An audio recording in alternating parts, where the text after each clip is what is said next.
Et non, c'est pas Bourigeaud, c'est le football rennais. Trop facile, facile. Non, plus sérieusement. On va parler du mercato. Le mercato. Alors, attendez que je regarde dans mon cahier. Et non, c'est une vidéo à chaud. Alors, vous voyez sur l'écran, on a les nouvelles recrues. Donc, il y a du Jota, qui vient d'arriver ce 30 août, là, tout à l'heure. Bon, il y a le départ de Bourigeaud aussi, mais on va faire d'abord le côté des arrivées. Côté arrivée, il y a Jota. Jota, Meister, Grönbeek, Camara. Il y a aussi du A.T. Bauer, du Ostigard, du Mika Faye, et on a aussi Jordan James et André Gomez. Je crois que j'ai oublié personne. Je pense que j'ai oublié personne. Alors, on va revenir déjà côté offensif. Après, on n'a pas vu encore Carlos Gomez sur un terrain de football avec le Stade Rennais. En tout cas, avec son club aux USA, c'était pas déconnant. C'était un bon joueur. Un bon joueur percutant sur les côtés, qui sait finir, qui sait faire des passes. Tout ce qui nous manquait la saison dernière, finalement. Jota, lui, je l'ai pas tellement vu jouer. J'ai vu des compiles et il sait bien finir. Il fait des beaux caviars aussi. Donc, pareil, c'est un peu ce qui nous manquait l'année dernière en attaque. Meister, je pense que c'est une bonne pioche, malgré que ce soit plutôt un pari sur l'avenir, et donc soit ça flop, soit ça top. Moi, il n'y aura pas d'entre deux, à mon avis. Tac, Grönbeek, que dire de ce petit prince? Je suis tombé amoureux de lui dès son premier match avec Rennes, et pas le match officiel. C'était le match de préparation, c'était contre qui déjà? Je ne sais plus, je crois que c'était Angers. Enfin, Angers, il avait joué, il avait plus. Je crois, je sais plus, je crois que je dis une connerie. Je ne sais plus. Bon, bref, Grönbeek, coup de cœur, on sent qu'il a quelque chose dans les pieds, c'est un joueur élégant, c'est un joueur qui est capable de faire des différences dans les passes, dans les dernières passes, dans les derniers mètres aussi. Il est capable de faire la différence. Après, il est un peu frêle pour la Ligue 1. Je trouve qu'il manque un peu. Il n'est pas assez costaud sur les appuis. Il tombe facilement. Et il se fait bouger facilement aussi au niveau des épaules. Donc, bah, on a vu l'exemple contre Strasbourg. Après, je pense que c'est un bon joueur.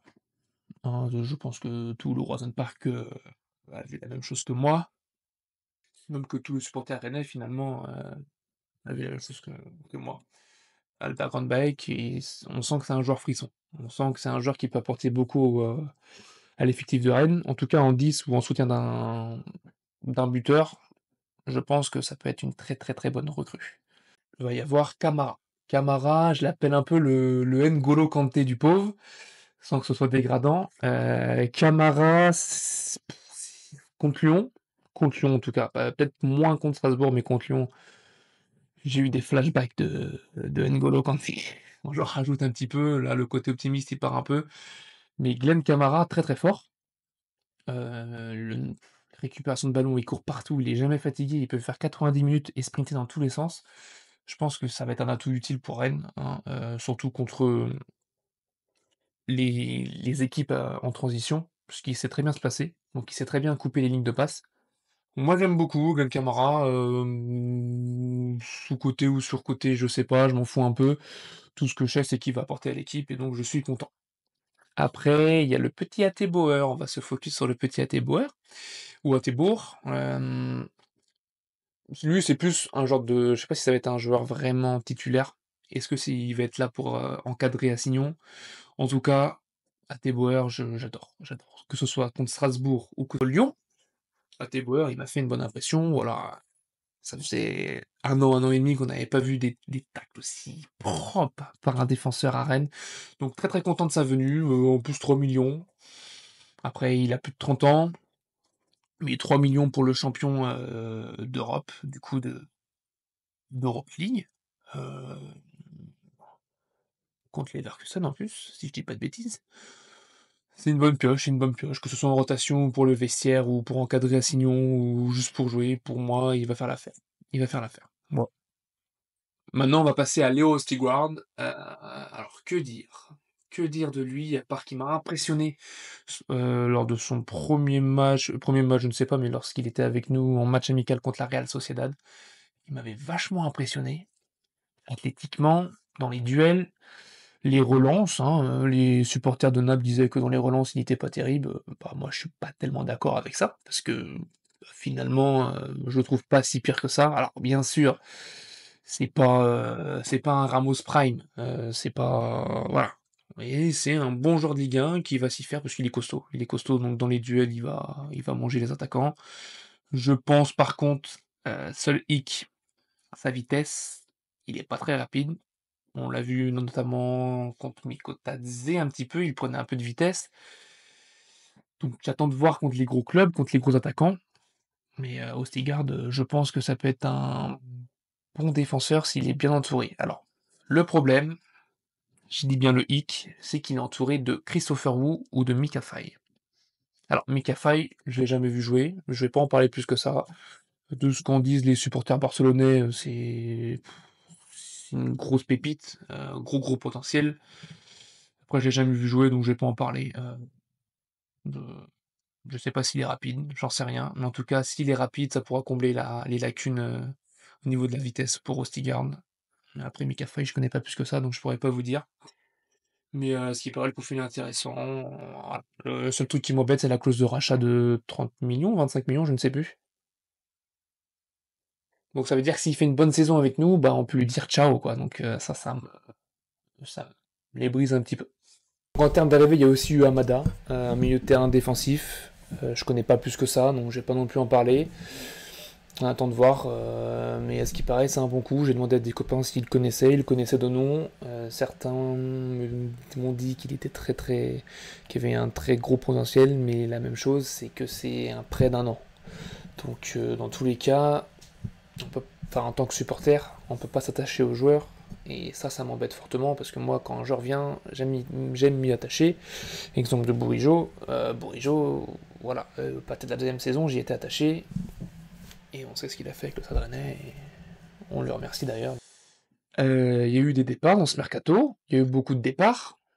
Ça a commencé par Bélocian, 15 millions d'euros, au Bayern.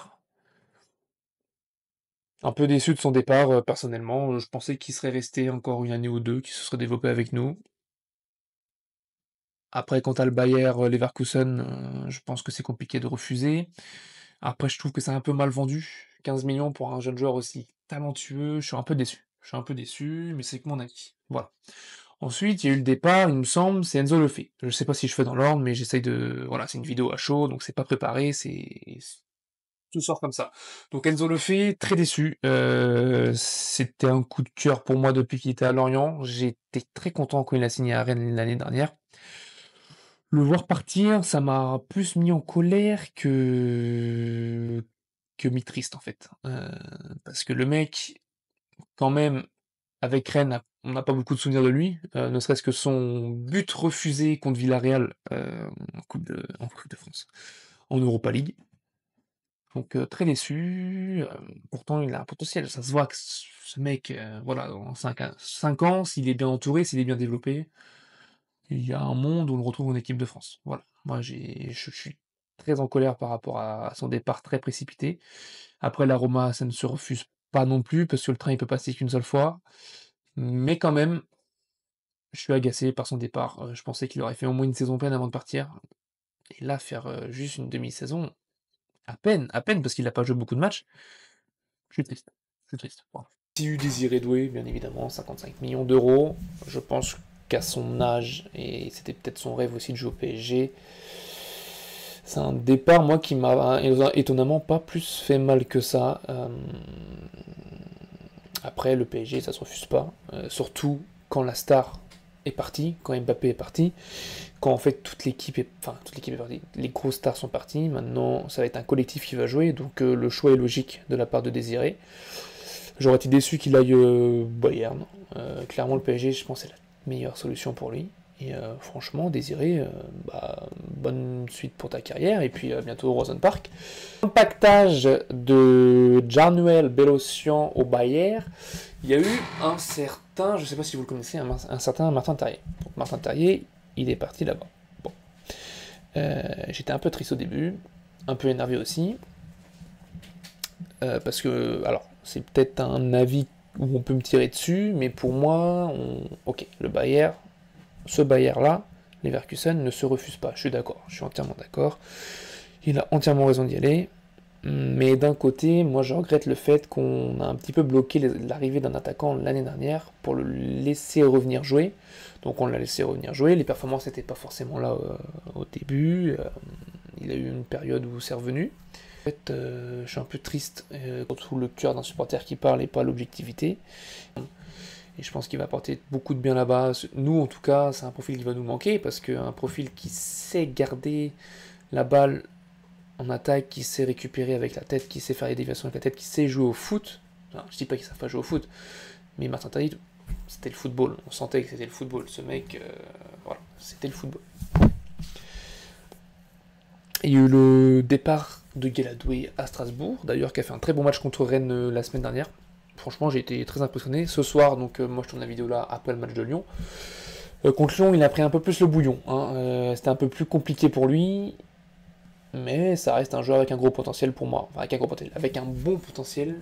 Guéladoué, je pense qu'il va s'imposer à Strasbourg. C'est déjà fait d'ailleurs, mais je pense que dans 2-3 ans, on peut le retrouver dans un club un peu plus haut standing. Sans manquer de respect à mes amis strasbourgeois. J'ai eu le départ de Mathis Ablin à Nantes. Je n'ai pas de commentaires à faire sur ce transfert. Il m'a beaucoup déçu, ce joueur. J'ai plus rien à dire sur lui. Voilà, on va passer directement au prochain joueur. Bourde à Hellas Vérone pour 3 millions et 1 million de bonus, si je dis pas de bêtises. Je pense que ce transfert, il se fait à cause de ses poursuites judiciaires, clairement. Hein, ça se fait à cause de ses poursuites judiciaires. Il avait un bon potentiel. Bon, c'était pas un Désiré Doué, hein, mais c'était un très gros potentiel de la Ligue 1. Donc je lui souhaite une bonne suite pour sa carrière. Si le prêt de Warmed Omari, je souhaite de tout cœur qu'il se relance à Lyon. Hein, voilà, je souhaite de tout cœur qu'il se relance à Lyon. Et je pense que c'était une chose qui était nécessaire au club et pour lui, pour son épanouissement personnel et donc pour retrouver un niveau de football correct. Il y a aussi eu le départ de Fabian Reider à Stuttgart, qui va jouer à la Ligue des Champions, d'ailleurs qui a eu un beau groupe de Ligue des Champions. Je suis triste qu'on l'ait prêté. Après, il y a une option d'achat qui n'est pas obligatoire, mais je pense que Fabian va montrer des qualités là-bas en Allemagne et qui va sûrement être l'option d'achat va sûrement être levée. Voilà. Je vais pas parler des prêts de Bertug, d'Ibrahim Salah, tout ça, je vais pas en parler. Des joueurs un petit peu pour moi qui avaient été des panic buy et donc qui n'étaient pas dans le projet à long terme. Donc le dernier, c'est Benji. C'est Benji. Quel artiste. Merci pour tout, Bourige. Commentaire, non. Profite, petit prince, va chercher ton petit chèque. Va remplir ton compte en banque et sois heureux en Arabie Saoudite. Voilà, c'est tout ce que je te souhaite. Pour clôturer du coup cette vidéo, pour moi le mercato, il a été bon dans l'ensemble. Est-ce que l'effectif est moins fort ou est-ce que l'effectif est plus fort que l'année dernière? Pour moi, il est moins fort. Il est légèrement moins fort parce que pour l'instant c'est des inconnus, entre guillemets. On avait des joueurs assez solides, des joueurs un petit peu avec de l'expérience en Ligue 1. Donc pour moi, il est légèrement moins qualitatif que l'année dernière, mais il est très très qualitatif. Après, ils vont sûrement me faire mentir, et j'espère qu'ils vont me faire mentir. Parlons du coach, juste vite fait. Stéphane, j'ai un peu de mal avec lui par moment. Ses choix tactiques, des fois, ils sont incompréhensibles. Notamment, aller à Strasbourg avec une équipe en mode défensive. J'ai pas compris tout de suite. Après, il fallait combler le vide de Bourigeaud, ce qui fait qu'il y avait un peu moins de créativité au milieu de terrain. Seydou et Truffert se marchaient un peu dessus. Enfin, voilà, je vais pas refaire un débrief de Strasbourg, ça ne sert à rien. Vous l'avez déjà eu d'ailleurs sur ma chaîne YouTube. Stéphane, voilà, ses choix des fois ils sont un peu. Voilà, moi je suis pas d'accord forcément avec ses choix. Après, c'est lui l'entraîneur, c'est lui qui a les diplômes. Donc j'imagine qu'il sait sûrement mieux que moi. Mes attentes sur cette saison. Mes attentes. Qui sait que je vais surveiller le plus? Ça va être Henrik Meister, gros coup de cœur, ainsi qu'Albert Grönbeck. Voilà, les deux là, je vais les suivre. Pour moi, c'est les deux joueurs à suivre côté Stade Rennais. Et je pense qu'ils vont faire une bonne saison. Voilà, peut-être que cette vidéo va mal finir à la dernière journée de Ligue 1, mais bon, j'espère quand même qu'elle va bien venir. Où est-ce que je vois le Stade Rennais à la dernière journée de Ligue 1? À quel classement je nous vois? Le Stade Rennais, cette année, alors je vais peut-être vous décevoir. Alors, c'est une équipe faite pour chercher l'Europe. Je suis d'accord que si on ne cherche pas l'Europe avec cette équipe-là, c'est une erreur professionnelle. On a une équipe de fous, entre guillemets. Alors pour moi, vous allez me tirer dessus sûrement, mais le Stade Rennais va finir 8e de Ligue 1. 8e ou 7e.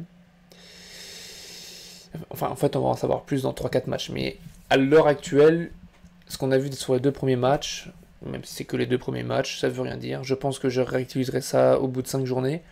Mais pour moi, on va finir entre la 7e et 8e place. Voilà. C'était mon petit bilan du mercato. Dites-moi ce que vous en pensez de ce mercato, si vous êtes rennais ou même pas rennais. Si vous avez un regard extérieur sur le mercato rennais, dites-moi ce que vous en pensez. N'hésitez pas à laisser le petit pouce bleu. Voilà, ça c'est dit. Vous abonner, parce que si je regarde les stats, il y a 66% des personnes qui regardent les vidéos qui ne sont pas abonnées. 66%. Voilà. Ça montrait un petit peu compteur à 300 abonnés quasiment. Je suis vraiment mauvais en maths. Donc voilà, j'espère que cette vidéo vous aura plu. C'était une vidéo un peu plus sans script, sans rien. Pas comme Strasbourg, c'est pas préparé, c'est vraiment, je parle librement finalement. Donc moi je vous dis à lundi pour le débrief contre Reims. Même si moi je joue un match nul. Et dernier mot, allez Rennes.